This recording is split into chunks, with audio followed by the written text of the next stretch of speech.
What if your memories aren't yours? Stand here with me for a moment. Look at this wall. Hundreds of brand logos, movie quotes, iconic photographs, beloved childhood characters. Things you've seen 1,000 times. Things you could swear you know by heart. But here's the unsettling truth. Many of these images are wrong. Not wrong in the sense that they're poorly designed or inaccurate representations. Wrong because they don't match what millions of people, perhaps including you, remember with absolute certainty. This is the Mandela Effect, a phenomenon named after a curious discovery made in 2010 when paranormal researcher Fiona Broome attended a conference and casually mentioned her memory of Nelson Mandela dying in prison during the 1980s. She remembered news coverage, she remembered the funeral, she remembered his widow's speech. But here's what shattered her reality. Nelson Mandela didn't die in prison in the 1980s. He died in 2013, decades after his release, after serving as president of South Africa. And what made this truly bizarre wasn't just her false memory. It was that dozens of people at that conference shared the exact same false memory, down to specific details they shouldn't have been able to imagine identically. Now let me ask you something. Picture the Monopoly man in your mind right now. See him clearly? His top hat, his fancy suit, his distinguished mustache, and what else? His monocle, correct? That tiny round eyepiece that screams wealth and sophistication? Except he's never worn a monocle. Not once. Not in any version of the game, across any decade, in any country. Check every Monopoly box ever printed, and you'll find a well-dressed man with no eyepiece whatsoever. How is that possible? How can thousands upon thousands of people remember something that never existed? The conference room in 2009 smelled of stale coffee and convention center carpet. Fiona Broome stood among a cluster of paranormal enthusiasts at a Dragon Con gathering, the kind of place where conversations about ghosts and unexplained phenomena flowed as freely as the complimentary beverages. She had been discussing something entirely unrelated when Nelson Mandela's name came up in casual conversation. Someone mentioned his recent activities as a statesman, and Fiona felt a chill run down her spine that had nothing to do with the overly aggressive air conditioning. She interrupted, confused. Nelson Mandela was dead, she said. He had died in prison back in the 1980s. She remembered it clearly. The news coverage had been everywhere. She could recall sitting in her living room, watching the somber reports on the evening news. The images were etched in her memory, with the kind of clarity that important historical moments often possess. There had been footage of his prison cell, she told the group. Riots had erupted across South Africa in the wake of his death. Most vividly, she remembered Winnie Mandela on television, her face streaked with tears, dressed in black, speaking at a memorial service that seemed to unite a nation in grief. The person who had mentioned Mandela stared at her. No, they said gently. Nelson Mandela was alive. He had been released from prison in 1990, had become president of South Africa, and was living in retirement. Fiona felt the ground shift beneath her feet. It was impossible. The memories were too vivid, too detailed. They carried the weight of truth that comes from actually witnessing something, not from dreaming it or imagining it. But then something even stranger happened. Another person in the circle spoke up. They remembered it too. The prison death, the funeral, the riots. Within minutes, others joined in, each adding their own specific recollections. One person remembered their teacher announcing Mandela's death in class and the somber discussion that followed. Another recalled a television special about his life that aired shortly after his passing, celebrating his fight against apartheid and mourning what might have been had he lived to see freedom. Someone else mentioned remembering his widow giving interviews, talking about how he had died within the walls of his cell, never getting to see the South Africa he had fought so hard to create. Fiona Broome went home that night deeply unsettled. These were not people prone to simple confusion. Many of them were analytical thinkers, skeptics even, who approached paranormal claims with healthy doses of doubt. Yet they all shared this same impossible memory. She began researching online, tentatively at first, posting in forums and on early social media platforms, asking a simple question. Does anyone else remember Nelson Mandela dying in prison in the 1980s? The response was overwhelming. Hundreds, then thousands of people came forward. They didn't just vaguely recall hearing about it. They remembered specific details with disturbing precision. Many described the same imagery Fiona had seen in her mind. Television footage of riots in the streets of Johannesburg and Cape Town. Burning tires and clouds of smoke. Police in riot gear trying to control crowds of mourners and protesters. The funeral procession. Winnie Mandela in her grief, becoming a symbol of resilience and continued resistance. Some people remembered educational specials that aired in schools. They could describe sitting in classrooms, watching documentaries about Mandela's life that ended with his tragic death in captivity. Teachers had used it as a teaching moment about sacrifice and the cost of fighting oppression. Students had written essays about what his death meant for the anti-apartheid movement. These weren't hazy recollections. People provided dates, described assignments, recalled specific conversations with classmates. Others remembered the political aftermath. Debates about whether his death would energize or deflate the movement to end apartheid. International condemnation of the South African government, blamed for letting such an important political prisoner die in custody. Economic sanctions intensified. Some recalled news anchors comparing it to the assassination of Martin Luther King Jr., another freedom fighter cut down before fully realizing his dream. The specificity was what made it so disturbing. These weren't general false memories like thinking you left your keys in one place when you actually left them in another. These were elaborate, detailed, shared recollections of major historical events that never happened. When Fiona compiled the testimonies, patterns emerged. The memories were consistent across geographical boundaries and demographic. People from the United States, Canada, the United Kingdom, Australia, and other countries reported the same images. The same general time frame of the mid to late 1980s, the same emotional resonance. One woman from Boston described remembering it happening when she was in high school, around 1985 or 86. She recalled her history teacher wheeling in a television so the class could watch news coverage. The broadcast showed footage of Robben Island, the prison where Mandela had been held. There were interviews with other prisoners, with anti-apartheid activists, with international leaders expressing shock and sadness. She remembered going home and talking to her parents about it at dinner. Her father had said something about how tragic it was that Mandela never got to see freedom. She could still picture the living room where they had that conversation, the floral pattern on the couch, the evening light coming through the windows. A man from the UK recalled a televised memorial service, broadcast internationally. He described it in painstaking detail. The speeches given in both English and Afrikaans. The singing, mournful and powerful. Crowds of people holding candles. He remembered feeling moved by the display of unity and grief, how black and white South Africans came together in that moment to honor a man who had fought for equality. He talked about it with his colleagues at work the next day. They all agreed it was a turning point, that Mandela's death might actually accelerate change rather than prevent it. Another person remembered magazine covers. Time or Newsweek, they thought, with Mandela's face and the dates of his birth and death printed beneath. Retrospectives of his life, photo essays showing his journey from lawyer to activist, to prisoner to martyr. They remembered reading these magazines in a waiting room somewhere, a dentist's office perhaps, flipping through the pages and studying the photographs of a man they had never met but whose story had touched them. The memories extended beyond the moment of death itself. Some people recalled follow-up coverage months, or even years later.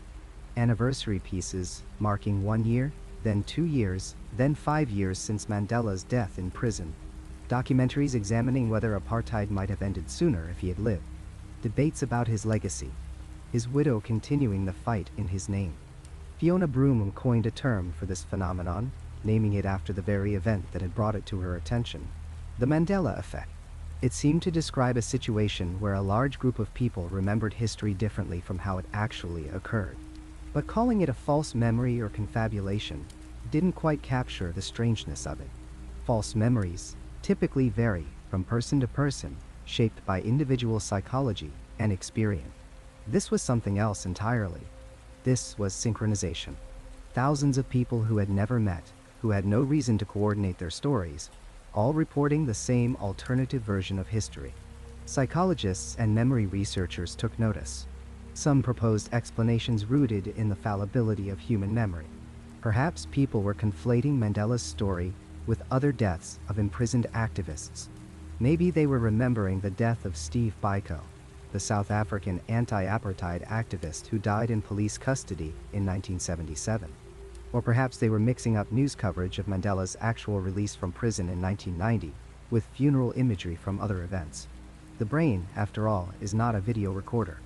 It reconstructs memories each time we recall them, and in that reconstruction, details can shift, merge, and transform.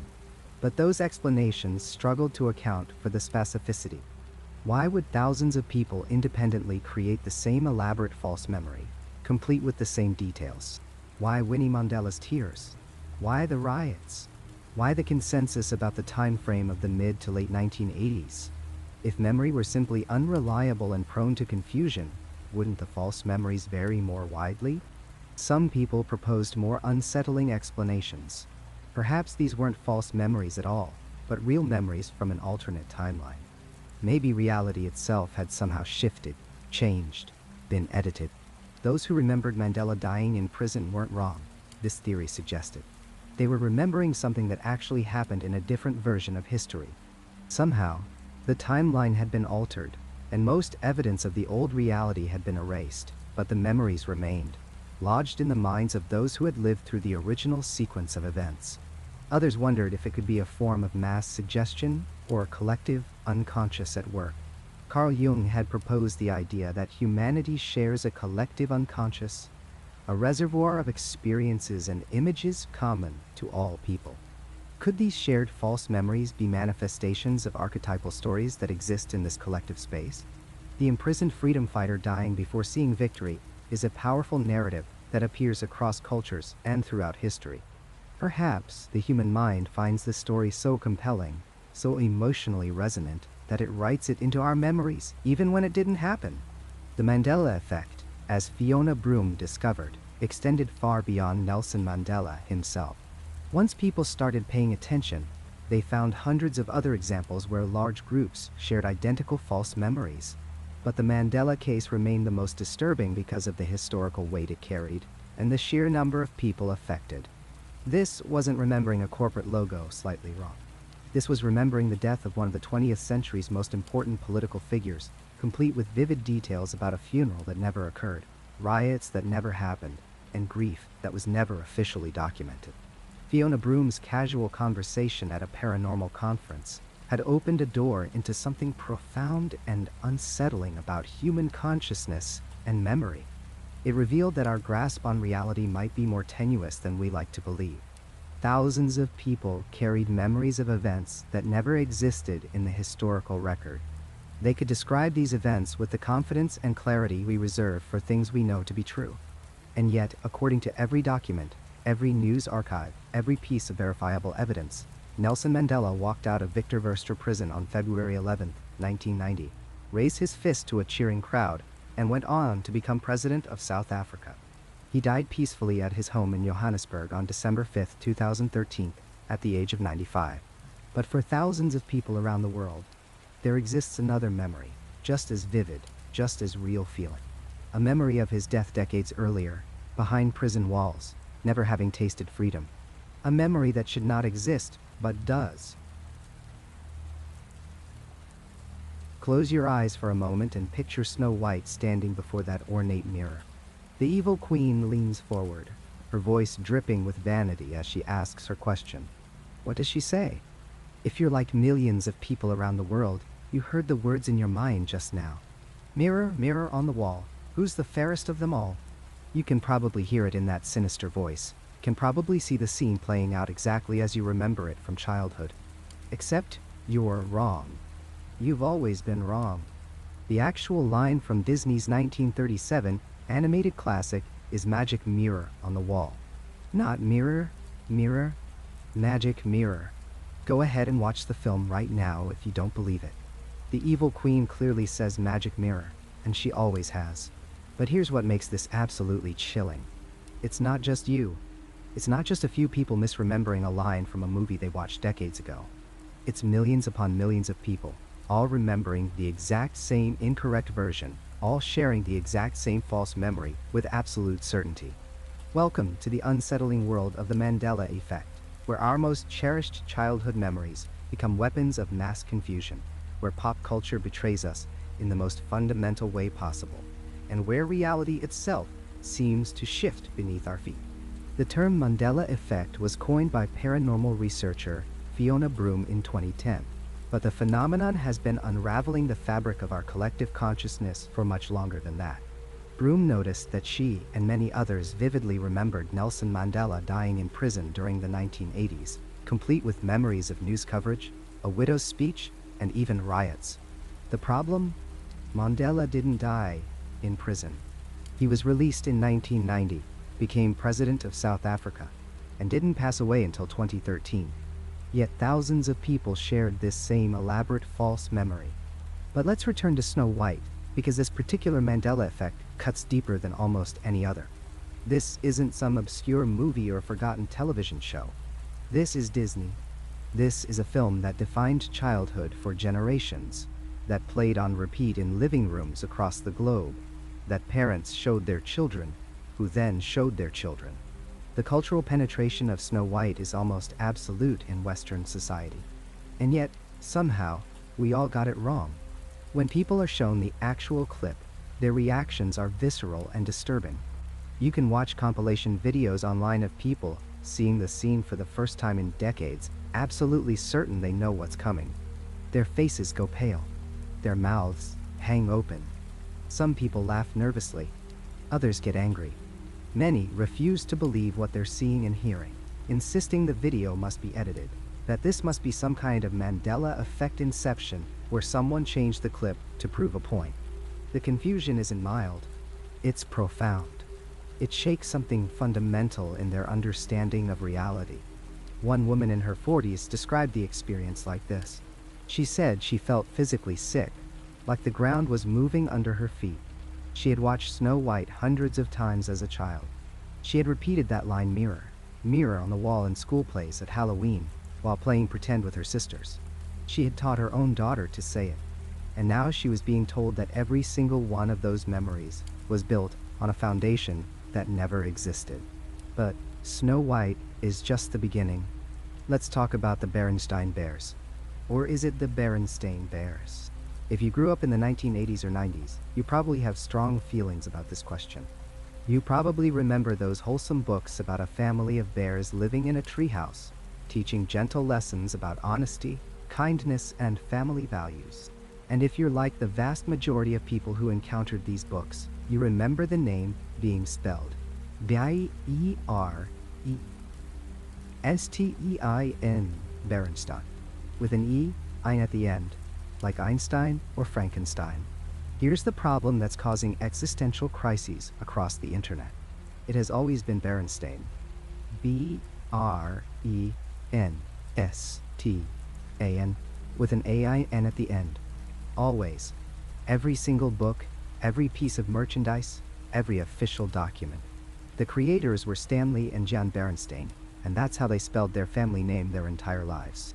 There has never been a version spelled with an E-I-N, and yet the testimonies keep pouring in, each one more unsettling than the last.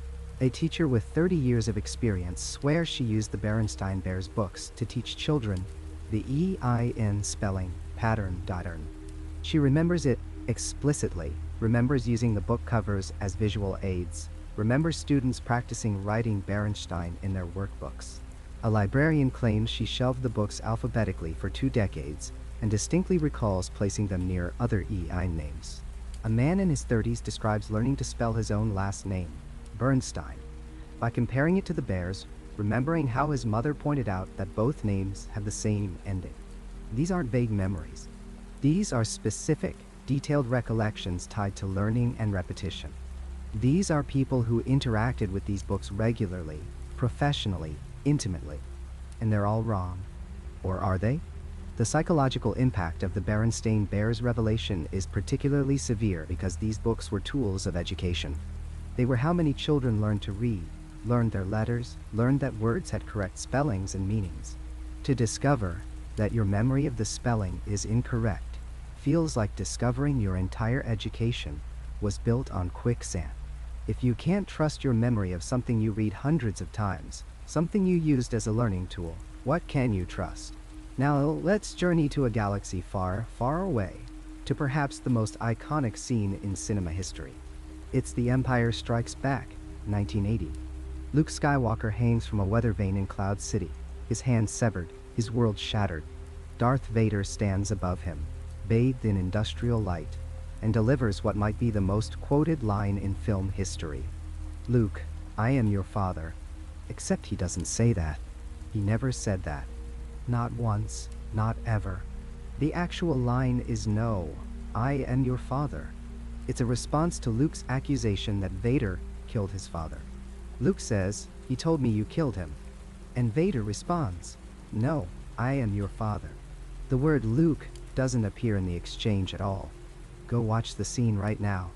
Vader never says Luke's name. This Mandela effect is particularly maddening because the misquote has become more famous than the actual line. It's been referenced in countless parodies, homages, and comedy sketches. It's been printed on t-shirts and posters. It's become the cultural shorthand for shocking plot twists. Celebrities quote it incorrectly on talk shows. Comedians build entire bits around it. Even James Earl Jones, the voice of Darth Vader himself, has used the incorrect version in interviews and appearances. When Star Wars fans, some of whom have watched the trilogy dozens or even hundreds of times, are shown the actual scene and forced to confront the real line, the reactions range from disbelief to genuine distress.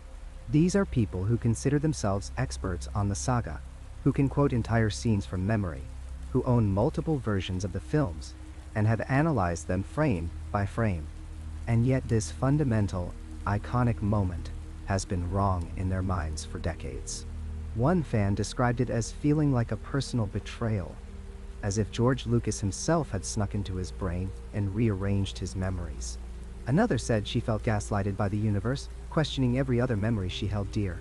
If this moment, this crucial, pivotal, endlessly discussed and dissected moment could be wrong in her mind, what else was wrong? What other foundations of her reality were actually quicksand? The disturbing question that hangs over all of these Mandela effects is simple but terrifying. How? How can millions of people share the exact same incorrect memory? How can we all be wrong in precisely the same way? Random misremembering doesn't work like this. If people simply forgot or confused details, you'd expect a wide variety of different incorrect versions. Some people might remember mirror, mirror. Others might remember beautiful mirror. Others might remember, oh, magic mirror. But that's not what happens. The vast majority of people remember the exact same wrong version. This consistency is what transforms the Mandela effect from a curious psychological phenomenon into something that feels genuinely threatening to our understanding of reality. It's what drives people to propose theories that sound like science fiction. Maybe we're living in a simulation, and someone updated the code but forgot to update our memories. Maybe the Large Hadron Collider at CERN created a tear in spacetime and merged multiple timelines. Maybe reality itself is more fluid than we ever imagined, constantly shifting and changing, while we struggle to hold on to memories of how things used to be. These theories sound absurd when you say them out loud, but they emerge from a very real place of cognitive dissonance. The human brain doesn't handle this kind of mass false memory well. We're wired to trust our memories, especially vivid ones tied to emotion and repetition. When those memories are proven false, especially when millions of other people share the exact same false memory, it creates a crack in our perception of reality that's difficult to repair. Scientists and psychologists offer more mundane explanations, of course. They talk about confabulation, where our brains fill in gaps in memory with plausible information. They discuss source confusion, where we misattribute the origin of a memory. They explain how repeated exposure to a popular misquote can overwrite the original memory, especially if the misquote makes more linguistic sense or flows better. For Snow White, they point out that mirror appears in the Brothers Grimm fairy tale that predated the Disney film, and our brains might have merged the two versions.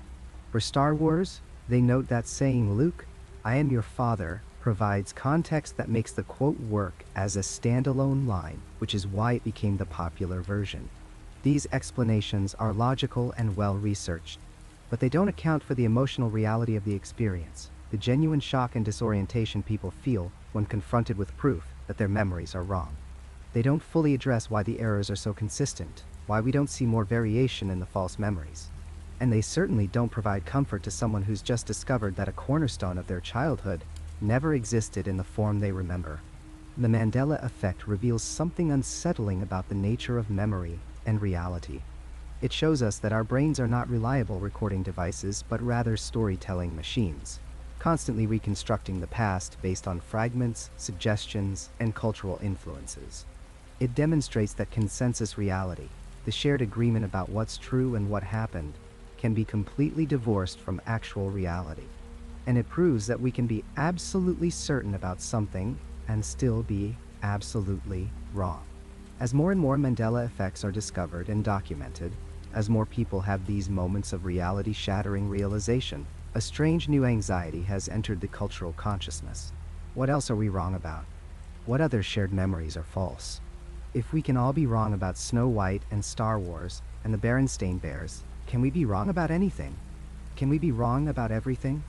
And if our memories can't be trusted, if millions of us can share elaborate false memories, what does that mean for history, for truth, for the very nature of human experience?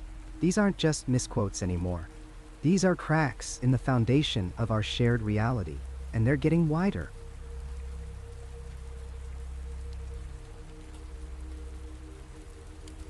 Your body has been with you since the moment you were born. Every breath, every heartbeat, every ache and pain has taught you where things are. You know when your heart races with anxiety or love.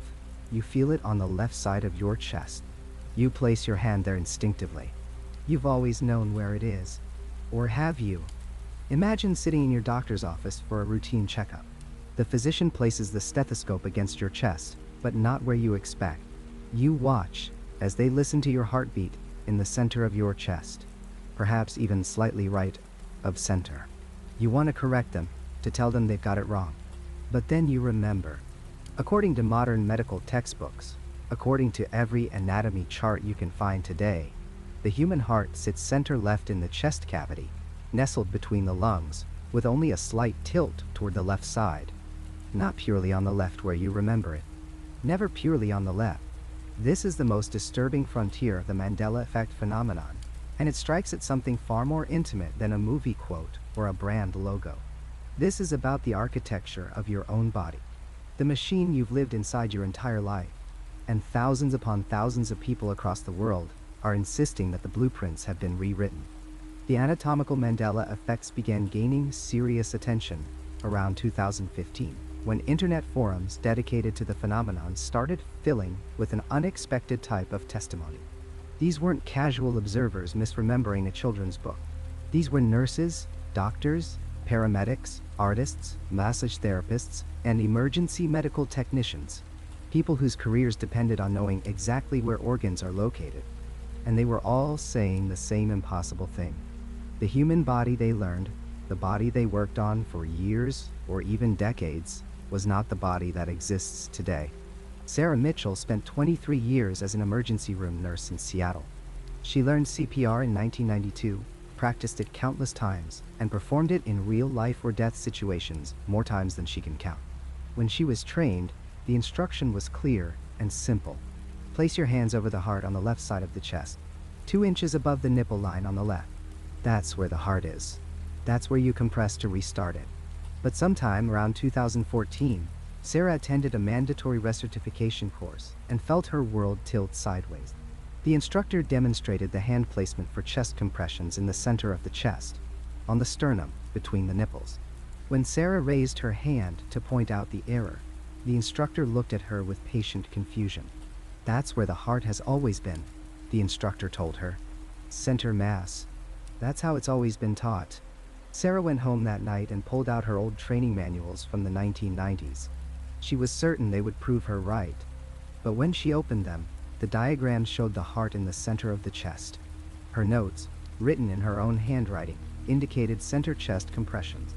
Everything had changed, or else her memory of 2 decades of medical practice had simply evaporated and been replaced with false information.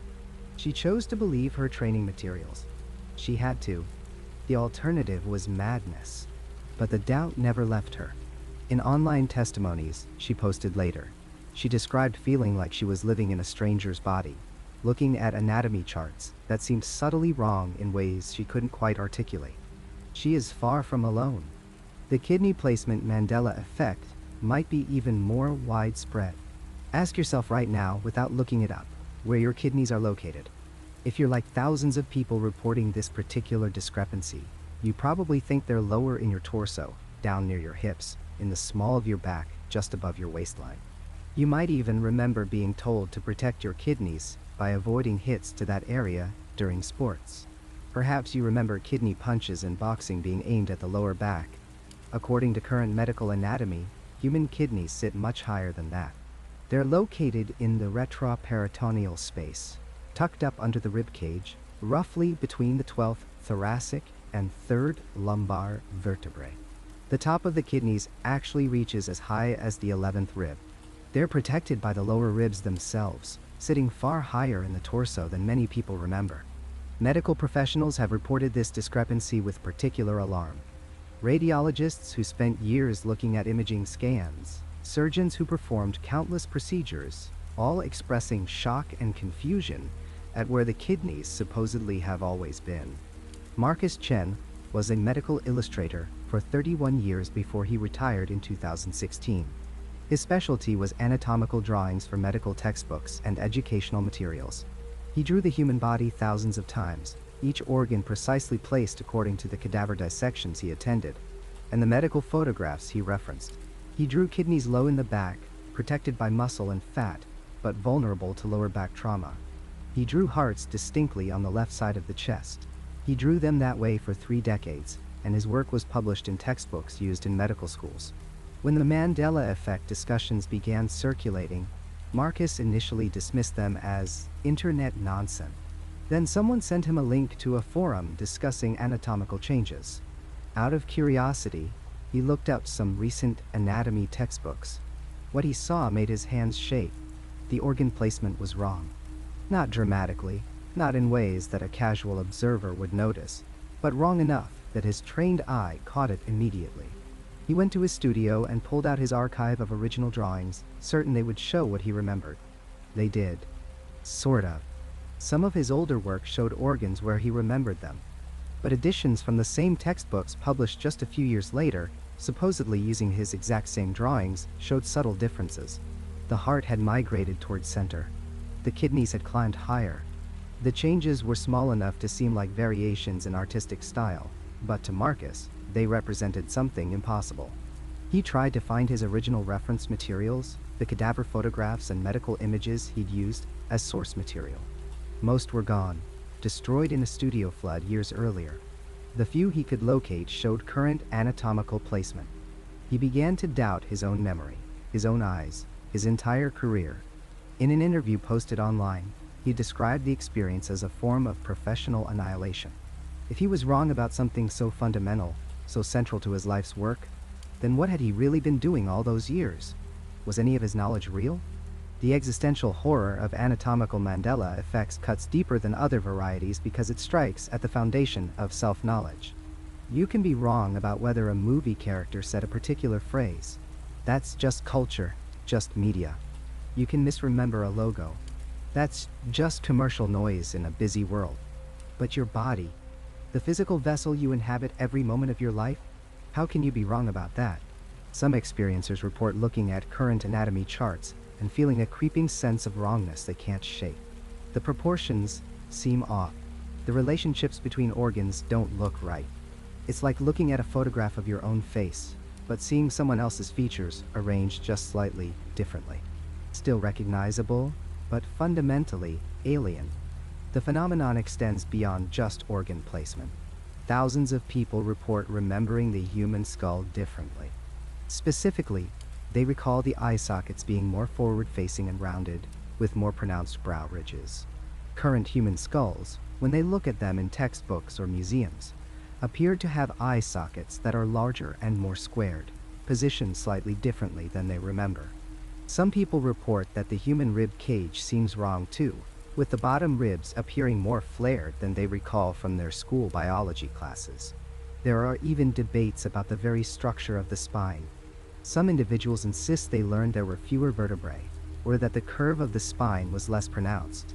Medical students from decades past have come forward claiming that the anatomical models they studied don't match what they see in modern medical imagery. What makes these testimonies particularly unsettling is the professional certainty behind them. These aren't people casually misremembering something they learned once in high school health class. These are professionals who made their living from this knowledge, who were tested on it repeatedly, who applied it in practical situations where lives depended on accuracy. For a nurse to be wrong about heart placement means every chest compression she ever performed was based on false knowledge. For an illustrator to be wrong means decades of published work contain errors. For a doctor to be wrong means diagnostic assumptions were flawed from the beginning. The psychological weight of this realization has driven some experiencers to genuine crisis. They describe panic attacks, depression, and a persistent sense of unreality. If the most intimate knowledge we possess, knowledge of our own physical form, can be false, then reality itself becomes untrustworthy. What is memory, if it can betray us so completely? What is professional expertise, if decades of experience can be contradicted by a textbook? Skeptics offer the standard explanations. People misremember because anatomy education is often simplified, or because they're confusing stylized diagrams with precise medical imagery.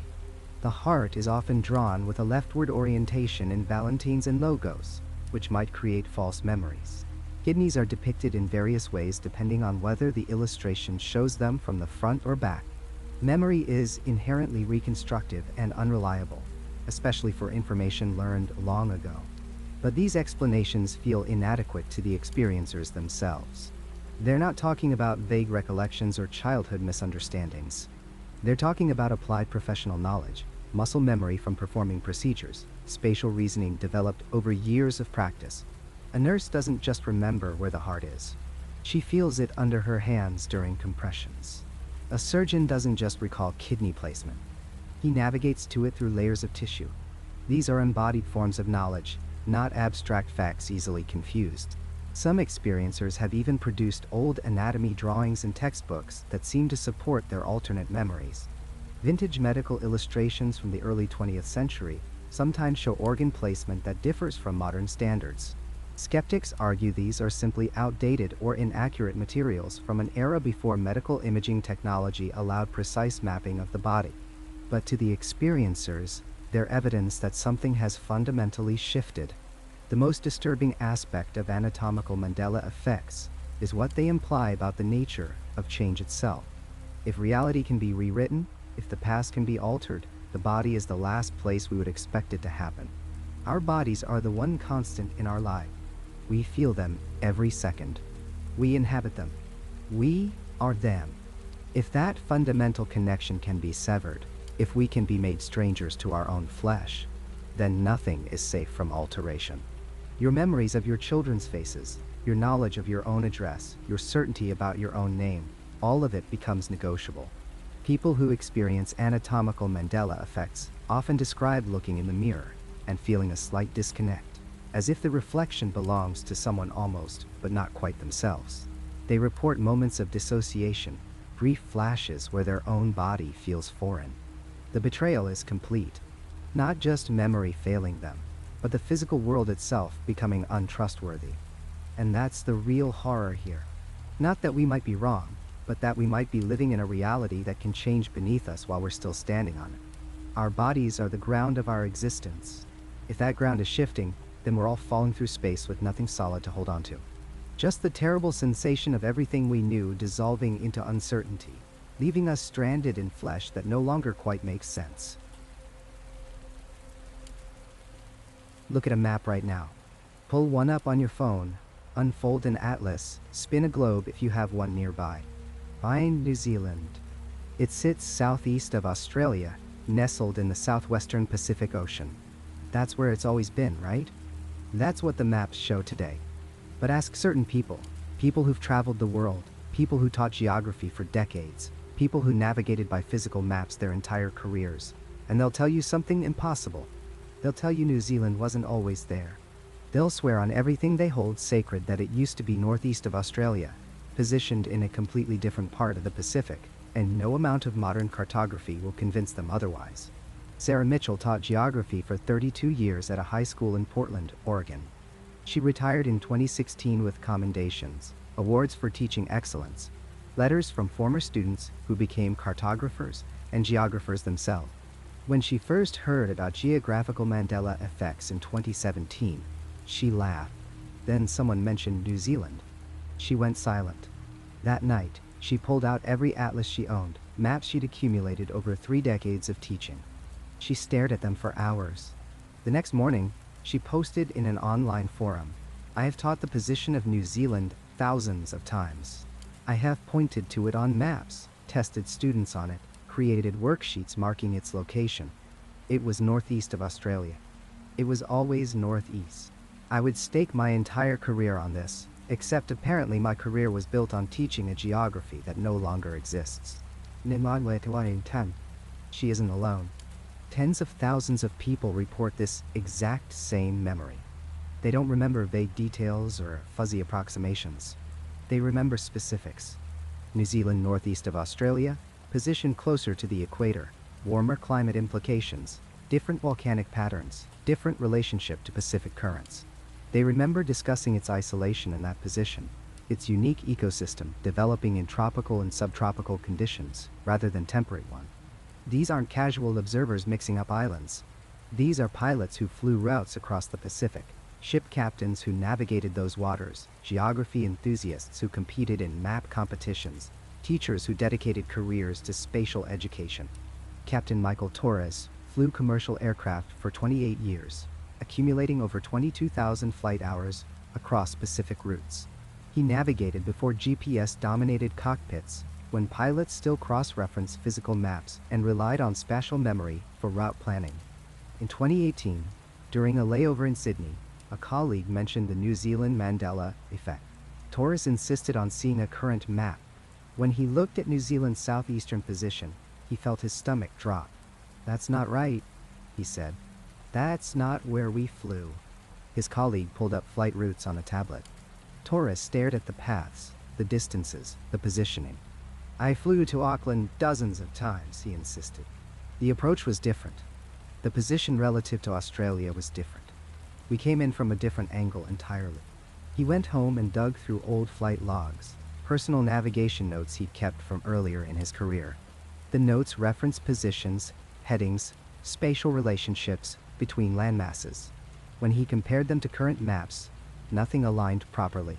Either his notes were systematically wrong across decades of successful flights, or the geography itself had changed. "I trusted my spatial memory with hundreds of lives on every flight," he said in an interview posted online. "I never had an incident, never got lost, never miscalculated a position. Now I'm supposed to believe I misremembered the location of an entire country for almost 3 decades? But New Zealand represents just the beginning of this cartographic nightmare. Australia itself features prominently in these geographical anomalies. Thousands of people remember Australia being significantly farther south, more isolated, positioned much lower on the globe with more space between it and Indonesia.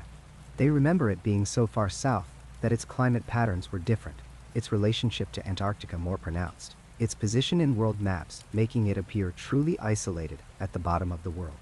Current maps show Australia much farther north than these memories suggest, closer to the equator, with less distance to Indonesia and Papua New Guinea. Geography professors have reported this discrepancy with disturbing conviction. Dr. Elizabeth Chen taught world geography at universities for over 20 years. She specialized in Oceania and dedicated her academic career to the spatial relationships of Pacific nations. In 2019, she encountered the Australia Mandela Effect and experienced what she describes as cognitive vertigo. She remembers Australia being much farther south, remembers teaching its isolation as a key factor in its unique biodiversity, remembers specific latitude lines that no longer match current maps. I taught using physical maps for years before digital technology dominated classrooms, she explained in a detailed post, analyzing the phenomenon.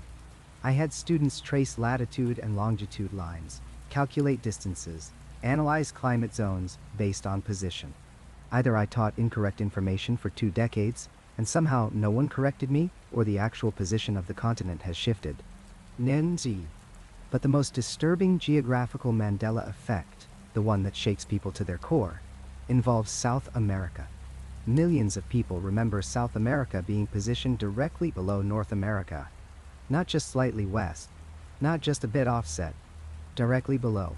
They remember looking at maps and seeing the 2 continents aligned vertically, creating a logical visual flow from north to south.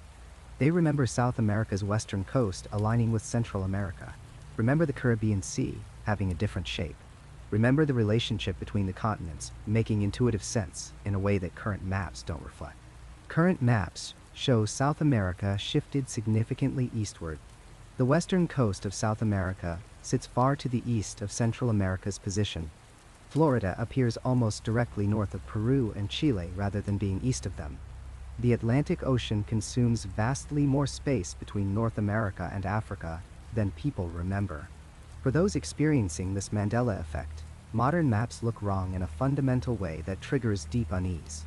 James Patterson worked as a cargo ship navigator for 35 years, crossing the Atlantic hundreds of times, navigating between North and South American ports regularly.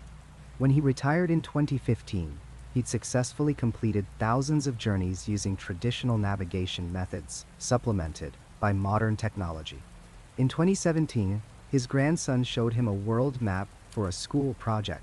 Patterson stared at it for several minutes before asking where his grandson had gotten that weird projection map. His grandson explained it was a standard Mercator projection, the same type Patterson had used throughout his career. Patterson insisted something was wrong.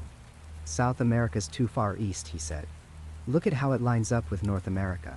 That's completely wrong. His grandson pulled up multiple maps online, all showing the same configuration.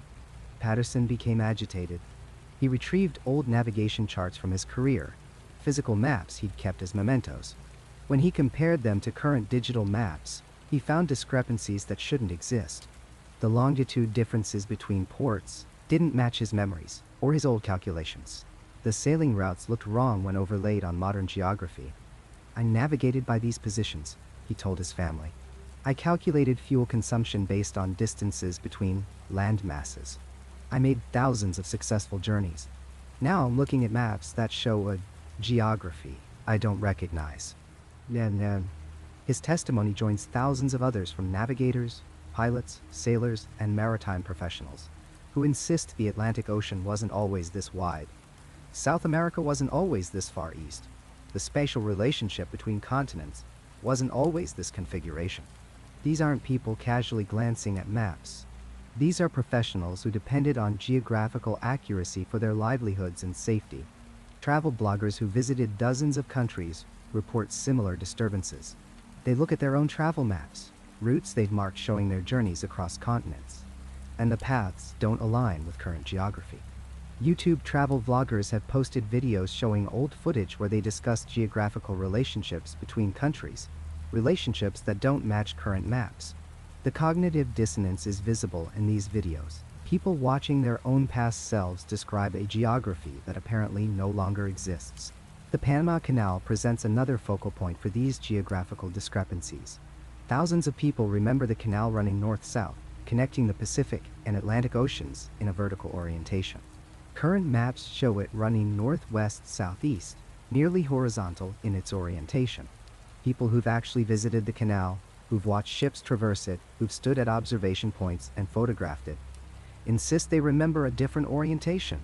They remember the sun hitting the water differently, remember the directional flow making different sense, remember standing there and understanding the geography in a way that current maps contradict. Reddit forums dedicated to Mandela effects overflow with geographical testimony. A user named Cartography Carl claimed he collected antique maps as a hobby for 15 years.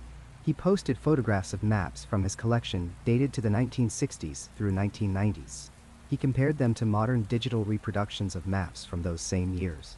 According to him, The physical maps in his possession showed geographical features that don't match modern versions of maps, allegedly from the same era and same publishers. Either every map in my collection is a forgery, he wrote, or something has retroactively changed even historical cartography. 9. Other users posted similar findings. Old atlases showing New Zealand in different positions. Vintage globes showing Australia farther south. Educational materials from decades ago, apparently showing South America more directly below North America. Skeptics argue these are printing errors, different map projections, or simple misremembering. But the people posting these findings insist they understand map projections. They've accounted for printing variations. They're not misremembering because they're looking at physical evidence right in front of them. The psychological impact of geographical Mandela effects cuts deeper than other types. When you misremember a movie line or a brand name, reality feels malleable, but not fundamentally unstable. When you misremember where entire continents are positioned, when land masses the size of millions of square miles apparently shift locations, the ground beneath your feet becomes uncertain. If something as massive and permanent as a continent can change position in collective memory, what else might shift? Is physical space itself unstable? Are we moving between slightly different versions of Earth without noticing? Some people experiencing these effects report profound anxiety about travel. They fear getting on planes or ships because they no longer trust their spatial understanding of the world. Others report checking maps compulsively, comparing different sources, looking for changes. Support groups have formed online where people document current geography obsessively, creating archives of maps and satellite images, preparing to catch the next shift if it happens. The scientific explanation invokes false memories, confabulation, the brain's tendency to create coherent narratives from incomplete information. Memory researchers explain that spatial memory is reconstructive, not reproductive. We don't store perfect images of maps. We store relationships and patterns, then reconstruct maps in our minds when needed. This reconstruction process can introduce errors, especially when influenced by expectations or suggestions. When many people share the same expectation about how continents should logically arrange themselves, false memories can propagate through populations. But this explanation satisfies no one who experiences the effect. They don't feel like they're reconstructing vague memories. They feel like they're remembering specific, detailed, frequently reinforced information that suddenly contradicts observable reality. They remember teaching these positions, navigating by these positions, testing students on these positions, having conversations about these positions. These aren't isolated memories from childhood. These are professional competencies that defined careers. The terror of geographical Mandela effects comes from the stakes. If you're wrong about where New Zealand is positioned, what else are you wrong about? If your spatial memory can't be trusted for something you looked at thousands of times, what can it be trusted for? And if you're not wrong, if reality genuinely shifted, what does that mean about the nature of existence? Are we sliding between parallel universes where continental drift took slightly different paths? Did someone adjust the timeline and change geographical history? Has reality always been this unstable, and we're only now noticing? Stand in front of a map today.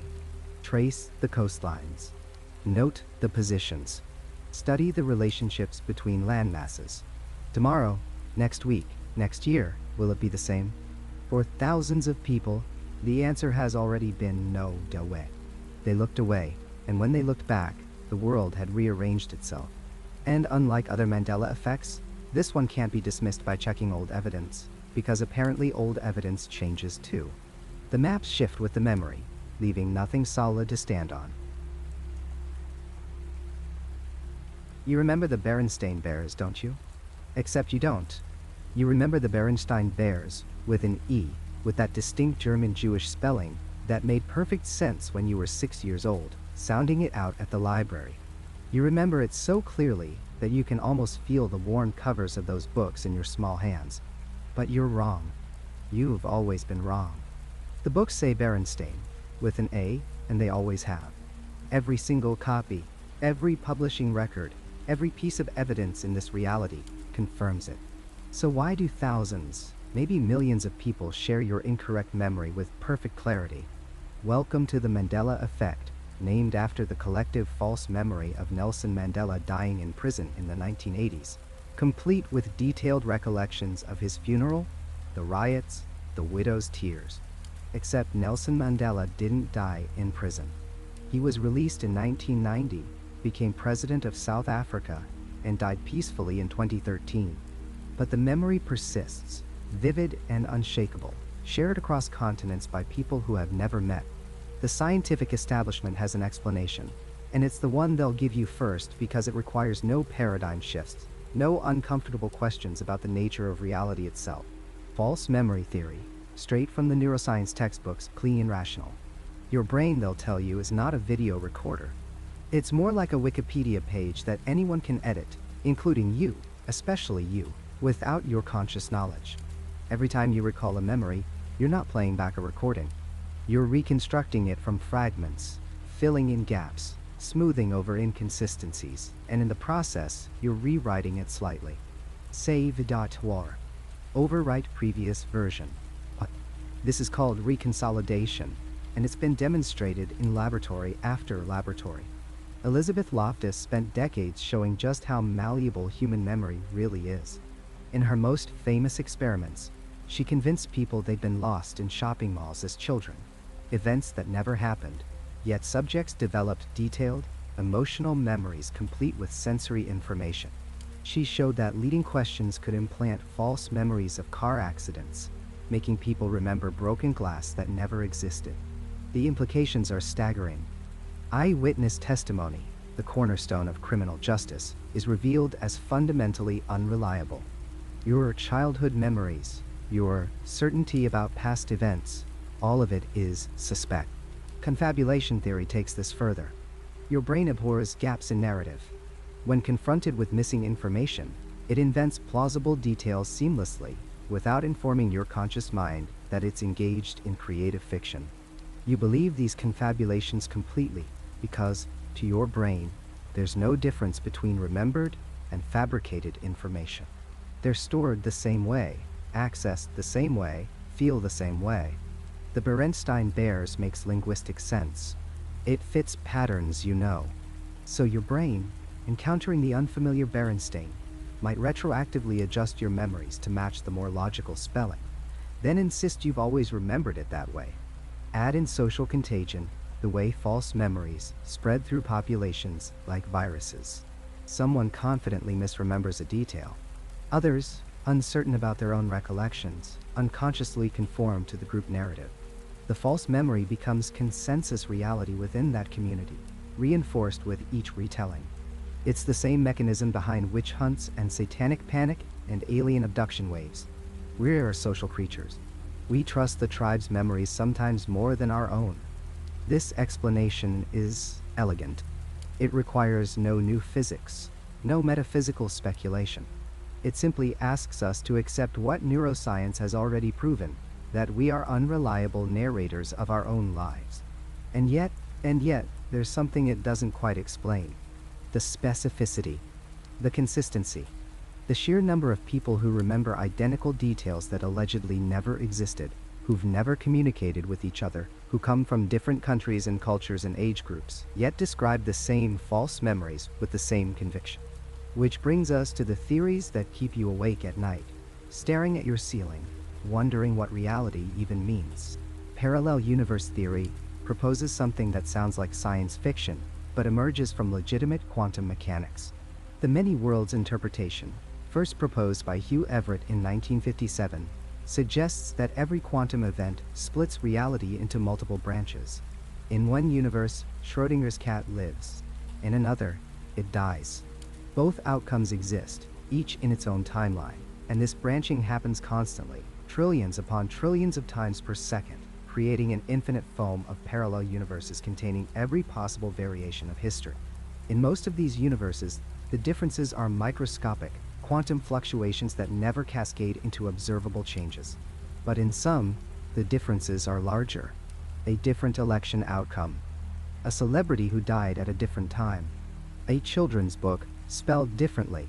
And here's where it gets interesting. What if these timelines aren't completely separate?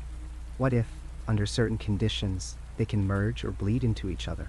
What if you Your consciousness, your memories, occasionally slip between nearly identical realities, bringing with you recollections that don't match the history of your new timeline. You would remember the Berenstain Bears because in your original timeline, that's how it was spelled. You would remember Mandela dying in prison because in the timeline you came from, he did. You're not misremembering. You're remembering accurately, just not memories from this version of Earth. This is where CERN enters the picture, and the theories get darker. The Large Hadron Collider, the most powerful particle accelerator ever built, smashing protons together at nearly the speed of light, creating energies not seen since the first fractions of a second after the Big Bang. It came online in 2008.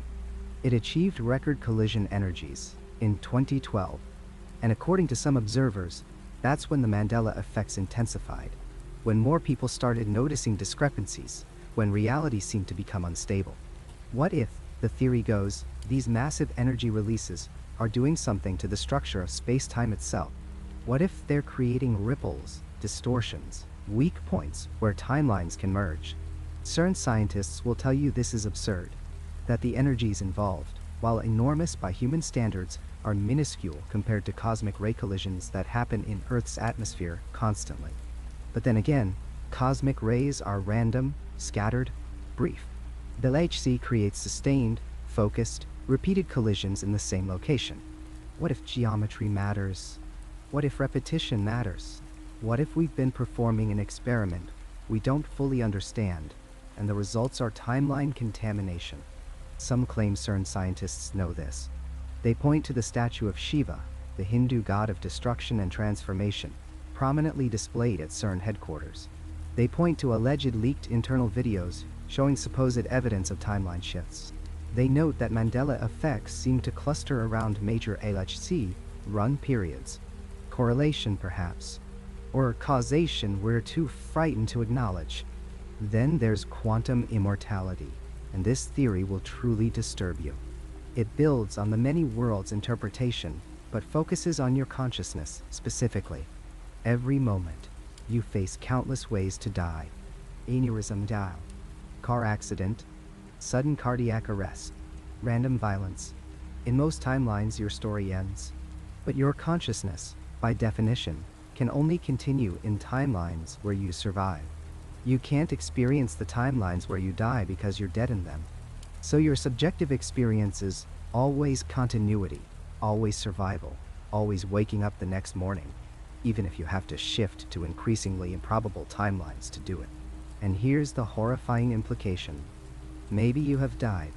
Maybe you've died dozens of times. Maybe that near miss on the highway wasn't a near miss in the original timeline. Maybe you died there, and your consciousness simply slid into the nearest timeline where you swerved a fraction of a second earlier. But timelines that diverge at specific points aren't identical. Small differences accumulate. And now you're in a world that's almost like your original world, but the Berenstain Bears are spelled differently, and Mandela died at a different time. And that movie you swore existed with Sinbad as a genie never happened here. The more often you die and shift, the theory suggests, the more discrepancies you accumulate. The Mandela effect isn't happening to everyone equally. It's concentrated in certain populations, certain age groups. What if those are the people who've died and shifted most often? What if strong memories of alternate details are markers of the frequently deceased, consciousness refugees from 1,000 dead timelines? Simulation theory offers a different nightmare. What if this reality is rendered, computed, a program, running on substrates we can't perceive? Not a new idea. Philosophers from Plato to Descartes questioned the reliability of perceived reality. But modern simulation theory has teeth because we're creating increasingly sophisticated simulations ourselves. We build virtual worlds, populate them with NPCs who follow programmed routines, create physics engines that approximate reality with increasing accuracy. If we're on this trajectory, and if we don't go extinct first, eventually we, or our descendants, will create simulations indistinguishable from reality to the inhabitants. And if that's possible, the statistics become disturbing. One base reality could generate billions of simulated realities. So, what are the odds you're in the base reality, rather than one of the billions of simulations? Now add the Mandela Effect. In a simulation, reality isn't fixed. It's data, and data can be edited. Maybe the programmers, the administrators, whatever you want to call them, are patching the code, fixing bugs, updating content. When they change a historical detail, the historical record updates instantly throughout the simulation. Books change. Websites change. Physical evidence changes. But maybe consciousness is different. Maybe memories aren't stored in the simulation substrate. Maybe they're external, associated with whatever is experiencing the simulation. So when reality gets edited, the memories from the previous version persist briefly before fading, creating exactly the kind of discrepancies we call Mandela effects. Those glitches you notice, those moments when reality seems briefly inconsistent, when you could swear something was different yesterday. Those might be you catching reality mid-update, your consciousness processing the old version while the new version loads. The residual memories fade for most people, overwritten by the consistency of the new reality. But some people notice. Some people remember, and they compare notes and realize something is terribly wrong. Or perhaps time travel is real, achieved at some point in our future, or perhaps already in a present we're not aware of. And perhaps changing the past doesn't create branching timelines, but overwrites the single timeline, propagating changes forward from the alteration point. Most changes would be obvious. Reality simply is what it is now. But consciousness might be partially quantum, existing slightly outside linear time, and so we retain faint memories of the overwritten timeline, ghostly recollections of a past that no longer exists. Every time traveler intervention creates memory echoes, ripples of false history in the minds of the living. The more significant the change, the stronger the echoes. But here's what should terrify you. If time travel is being used, if the past is being edited, who's doing it and why? What are they changing? The Mandela effects we notice are trivial, children's books and movie quotes and brand names. But what if those are just the tiny visible symptoms of much larger changes we can't perceive because they rewrote us too thoroughly? What if history as we know it is riddled with edits and we're only catching the smallest inconsistencies, the details too minor for the time travelers to bother fixing? Each theory adds its layer of dread. False memory theory says you can't trust your own mind, that your certainty means nothing, that you're fundamentally unreliable. Parallel universe theory says reality itself is unstable, that you might be slipping between worlds without knowing, that the ground beneath your feet is quantum quicksand. Quantum immortality says you've died over and over, that you're a consciousness refugee fleeing through increasingly strange worlds, and you can never go home. Simulation theory says nothing is real, that you're an emergent phenomenon in someone else's computer program, that your entire existence could be deleted with a keystroke. Time travel theory says the past is being rewritten, that history has no anchor, that memory echoes of erased timelines are haunting the present. And here's what you need to understand. We don't know which is true. We might never know. The Mandela effect remains unexplained by any consensus scientific framework. It sits at the intersection of neuroscience, quantum physics, philosophy of consciousness, and existential horror, refusing to be neatly categorized or dismissed. You can choose to believe your memory is simply faulty, that billions of people are simply confused in identical ways about dozens of specific details. Or you can choose to believe that reality is far stranger and more unstable than we've been taught, that we're living through something unprecedented, something that challenges the very foundations of what we think we know about existence. Either way, you'll never look at your memories the same way again. And the next time you remember something with absolute certainty, only to find that every piece of evidence contradicts you, you'll wonder. Which timeline are you really from? How many times have you died without knowing? Is reality being edited around you right now? Are you even real? The questions don't have comfortable answers. Perhaps they don't have answers at all. Perhaps that's the point. Perhaps the real horror of the Mandela effect isn't that we don't know what's causing it, but that we're being forced to confront how little we truly understand about consciousness, memory, reality, and the nature of existence itself. We built our civilization on certainty, on the assumption that objective reality exists and that we can reliably perceive and remember it. The Mandela effect whispers that these assumptions might be catastrophically wrong. Sleep well tonight if you can, and tomorrow, when you wake up, take a moment to look around and wonder if this is the same reality you fell asleep in. Wonder if you're the same you. Wonder if wondering even matters anymore. In a world where memory and reality have come uncoupled, drifting apart like continents, leaving you stranded between them. The evidence sits in bankers' boxes and forgotten file cabinets, in attics and storage units, waiting to be discovered. Physical objects that should not exist if memory is simply faulty. Artifacts that suggest something far stranger than misremembering. What if the proof wasn't in our heads at all, but scattered throughout the world in the form of objects that belong to a reality that no longer exists? The first piece of evidence that demands attention is a simple item of clothing. In 2009, a photograph surfaced online showing a child's t-shirt from the 1980s, sold at a Goodwill store in Maryland. The shirt is faded yellow, the kind of promotional merchandise once common in bookstores and school book fairs. Printed across the front in cheerful, colorful letters are the words Berenstain Bears. Not Berenstain with an A, Berenstain with an E and an I. The shirt was purchased, photographed extensively, and shared across forums devoted to the Mandela Effect. Skeptics immediately claimed it was a counterfeit, a knockoff made by someone who simply misspelled the name. But that explanation raises its own questions. Why would a bootlegger in the 1980s consistently misspell a name in a way that perfectly matches what millions of people now claim to remember? What are the odds that a counterfeiter's error would align so precisely with a mass false memory decades before that false memory was ever documented? The shirt is not alone. Researchers have cataloged over 24 photographs of similar merchandise, all bearing the Berenstain spelling. A VHS tape label handwritten by a parent. A library catalog card. A school book order form. Each item appears genuine, showing appropriate aging and wear, consistent with decades-old materials. Forensic document examiners consulted by independent researchers have found no signs of digital manipulation in the photographs. These objects existed. Someone made them. Someone bought them. Someone kept them for 30 years.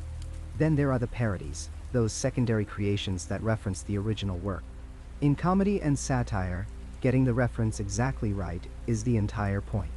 A 1993 issue of Mad magazine includes a comic strip parodying children's books. Among the titles spoofed is one clearly labeled the Berenstain Bears. The magazine sits in archives, in bound volumes at libraries, its pages yellowed but intact. Mad magazine had notoriously thorough editors and fact-checkers. They built their reputation on getting cultural references correct, because their entire business model depended on readers recognizing what was being mocked. Why would they misspell a household name? Television provides even more compelling examples. A comedy sketch from Saturday Night Live in 1997 features a character holding up a children's book and saying, "I grew up reading the Berenstain Bears." The line is delivered casually, without emphasis, a throwaway reference meant to signal childhood nostalgia. The sketch was written by professional comedy writers, reviewed by producers, and broadcast to millions. Again, the power of the reference depends entirely on getting it right. A misspelled name would have been caught in multiple rounds of review. Yet there it is, preserved in the archived broadcast, Berenstain with an E and an I, moving beyond the Bears. We find similar residue for other Mandela effects. The phrase "mirror, mirror" on the wall from Snow White presents a fascinating case.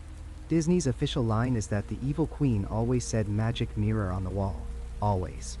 In every version, every release, every remaster. Magic, not mirror. Yet the residue tells a different story. A 1991 Jeopardy episode features a question where contestants must identify the source of the phrase "mirror, mirror on the wall." Not one contestant buzzes in to correct it. Not Alex Trebek, that legendary stickler for precision, offers a correction. The phrase is presented as fact, as common knowledge, as something millions of viewers would instantly recognize. Jeopardy's research team was meticulous to the point of obsession. They fact-checked every clue multiple times. How did they miss something so basic about one of the most famous Disney films ever made? Comedy albums from the 1970s and 80s reference mirror repeatedly. Stand-up routines build jokes around the phrase. Children's books parody it. Halloween costumes from the 1980s include packaging with the phrase printed on it. In each case, the reference assumes cultural ubiquity. These were not fringe productions or fly-by-night operations. These were mainstream products created by professionals, reviewed by editors and producers, released to mass market, all of them getting it wrong in exactly the same way. The Fruit of the Loom case ventures into even stranger territory. The clothing company's logo features fruit, grapes, apples, leaves. The company has stated unequivocally that their logo has never, in their 170-year history, included a cornucopia. No horn of plenty, overflowing with fruit. Never. They've provided archives showing the logo's evolution, every registered trademark, every variation used in different markets and different decades. Not one cornucopia appears anywhere in their official records. Yet, in 1973, a trademark filing for a small company called Fruit of the Loom Lookalikes specifically describes their logo as similar to Fruit of the Looms, but without the cornucopia. The filing is there in the United States Patent and Trademark Office records. A legal document signed and notarized, describing in official legal language how their fruit logo differs from Fruit of the Loom's fruit and cornucopia logo. The filing makes no sense if Fruit of the Loom never had a cornucopia. Why would someone in a legal trademark dispute go out of their way to differentiate their logo from a design element that didn't exist? Trademark lawyers are paid to be precise. The entire document is about distinguishing one logo from another to avoid infringement. You don't describe differences that aren't there. More trademark evidence exists. A 1988 filing for another company uses nearly identical language, again referencing a cornucopia in the Fruit of the Loom logo. Then another in 1992. These are government documents filed with fees, processed by examiners, part of the permanent public record. 3 separate companies across 2 decades, all describing a cornucopia that allegedly never existed. Art students and graphic designers have come forward with a particularly puzzling piece of testimony. In design schools during the 1980s and 1990s, instructors used the Fruit of the Loom logo as a teaching example of effective negative space. The cornucopia, they explained, created visual depth and drew the eye through the composition. Multiple former students, now professional designers, remember these exact lectures. They remember sketching the logo, analyzing how the horn's curve balanced the circular fruits. They remember it being held up as a case study in commercial art that successfully incorporated a complex element without overwhelming the design. These are people trained to observe visual details, whose careers depend on accurate visual memory. All of them remember a cornucopia. Then there are the old newspaper archives, digitized but not edited. A 1992 article about brand recognition mentions the Fruit of the Loom cornucopia in passing, a casual reference assuming reader familiarity. A 1985 fashion column uses cornucopia of fruit as a descriptor when discussing the underwear brand, clearly referencing the logo. These weren't articles about the logo itself.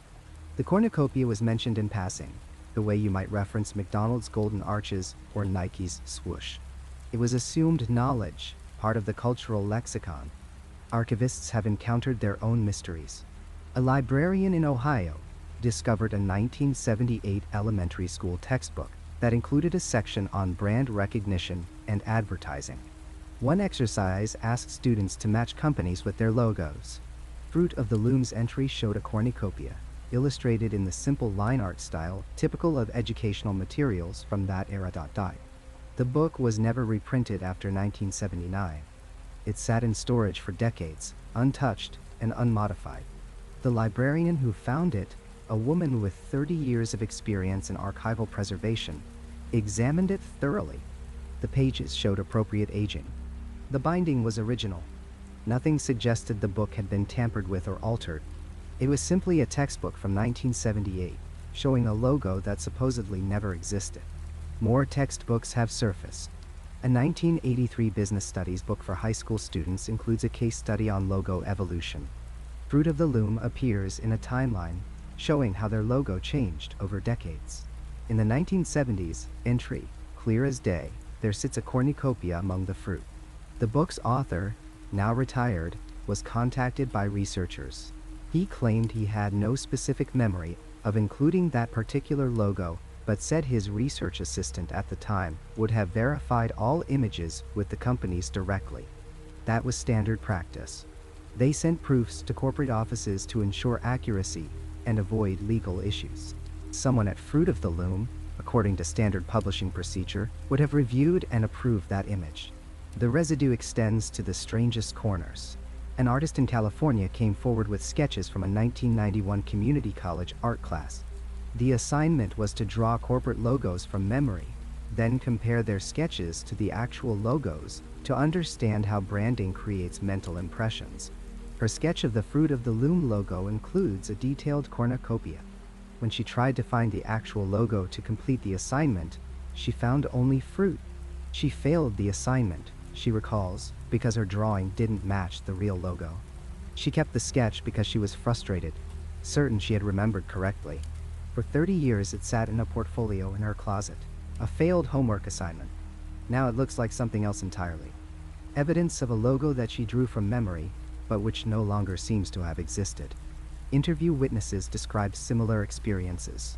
A graphic designer in Texas recalls, with crystal clarity, recreating the Fruit of the Loom logo for a client presentation in 1994. The client wanted something similar, but legally distinct. He spent hours studying the original, sketching every curve of the cornucopia, measuring the negative space it created. He remembers the challenge of capturing how the horn spiral drew the eye inward. His original sketches are gone, lost in an office move years ago, but his memory remains sharp and specific. These are the kinds of details that form when you spend professional time analyzing something, not the vague impressions of casual observation. A historian specializing in American commercial culture examined dozens of these artifacts. She approached the subject as a skeptic, expecting to find simple explanations. Misprints, bootlegs, faulty memories. Instead, she found consistency. The residue appears across different media, different time periods, different geographic regions. The errors, if that's what they are not random. They follow patterns. The same wrong spellings, the same wrong phrasings, the same wrong logo elements. When she analyzed the distribution of these artifacts, she found they cluster in the 1970s through mid-2000s, then largely disappear. After 2010, official spellings and logos dominate completely. The residue exists almost entirely in the past, in objects created and preserved before a certain point. After that point, reality seems to have aligned itself. The timeline, if that's what we're looking at, appears to have stabilized. The most disturbing element is not any single artifact. It's the aggregate, the sheer volume of consistent errors, all pointing in the same direction. Professional writers, editors, fact-checkers, lawyers, artists, teachers, publishers. All of them getting the same things wrong in the same ways across decades. All of their mistakes perfectly matching what millions of people now claim to remember. The odds of such consistent error seem incomprehensible. Either we're witnessing the most widespread, persistent, and uniform pattern of mistakes in modern history, or something else is happening. Something that leaves traces. Something that creates artifacts that don't belong in the current version of reality, but stubbornly refuse to disappear. The evidence sits in those bankers' boxes, in archived photographs, in digitized newspaper databases. Physical proof that can be held, examined, tested. Proof that whispers the same impossible question. What if we're not the ones who are wrong? What if reality is? We followed the trail of the Mandela Effect from its origins to its most bewildering examples, examined the theories that attempt to explain it, and listened to the testimonies of thousands who insist their memories are not mistaken. Yet here, at the end of our journey, we stand before a truth that offers no comfort. Despite all our analysis, all our scientific reasoning and quantum speculation, we remain exactly where we began, uncertain, unsettled, and unable to answer the most fundamental questions this phenomenon presents. Why do millions of people, scattered across continents, separated by culture and language, share the exact same false memories? Not similar recollections, not vague impressions, but identical, specific details that never existed. They remember the same non-existent movie with the comedian Sinbad. They recall the same Berenstain Bears spelled the wrong way. They quote the same Star Wars line that was never spoken. Coincidence fails to explain the synchronicity. Statistical probability crumbles under the weight of these numbers. And why are the changes always so subtle, so maddeningly close to what we remember? Reality doesn't shift dramatically. Continents don't relocate overnight.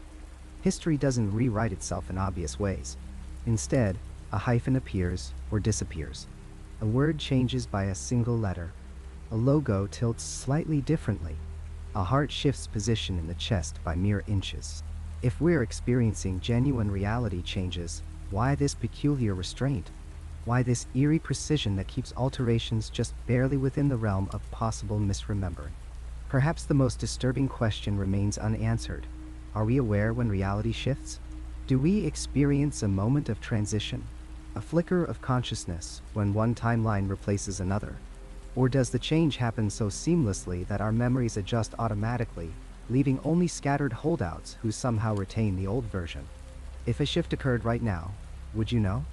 Would anything feel different, or would yesterday simply have always been what it is today? The uncomfortable truth we must confront is that none of our theories fully explain what's happening. Parallel universes merging cannot account for why changes are so selective and minor. False memory formation doesn't explain the mass synchronicity. Simulation theory offers no mechanism for why certain details would be edited. Even quantum mechanics, with all its strange implications about observation and reality, cannot tell us why spelling on cereal boxes would be subject to superposition. We're left with testimonies, thousands of them, from people whose lives have been genuinely shaken. They describe feeling unmoored from reality, questioning everything they thought they knew. Some speak of existential crises triggered by discovering their childhood was spelled differently than they remember. Others describe a creeping paranoia, constantly checking details they once took for granted, building lists of things as they are now, so they'll notice if they change again. These aren't people seeking attention or embracing conspiracy. Many are frightened by what they're experiencing, desperately wanting explanation, finding none that satisfy. Consider what this means for the nature of memory itself. We build our identities on recollection, our sense of self constructed from the accumulated moments we believe we've lived.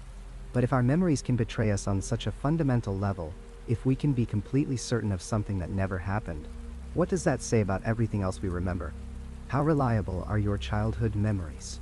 Your first kiss? Your graduation? The last conversation with someone you loved?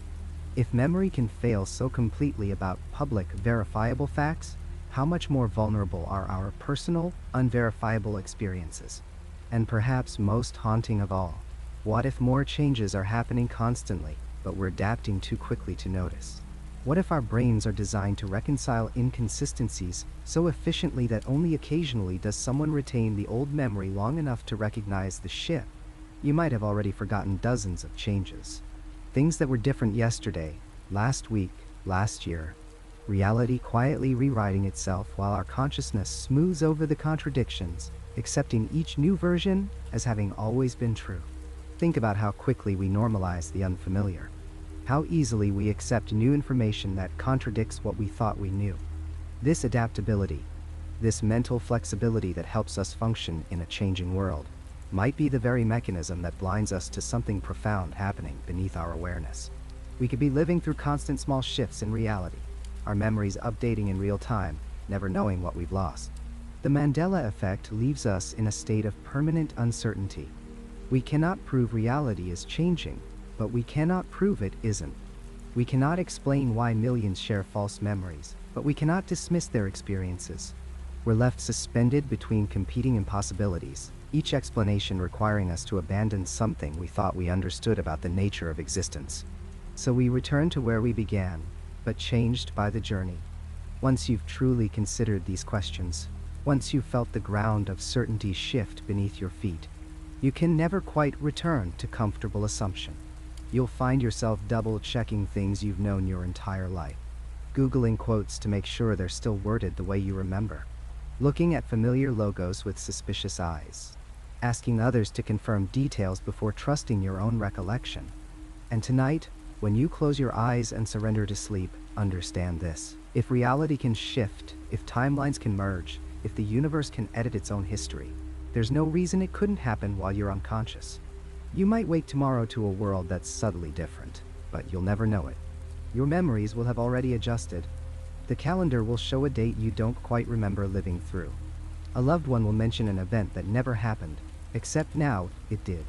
And you'll accept it, because what choice do you have?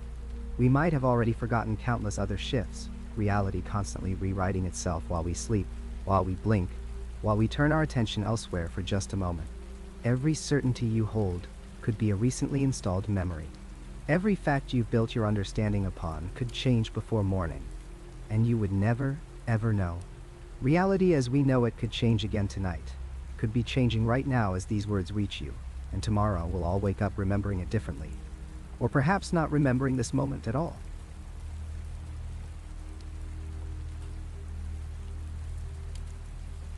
That's where this journey ends for tonight. If you made it all the way here, subscribe and hit the bell for more long-form stories like this. Check out the videos on screen for more right now. Drop your own experiences in the comments below. Thanks for listening, and I'll see you in the next one.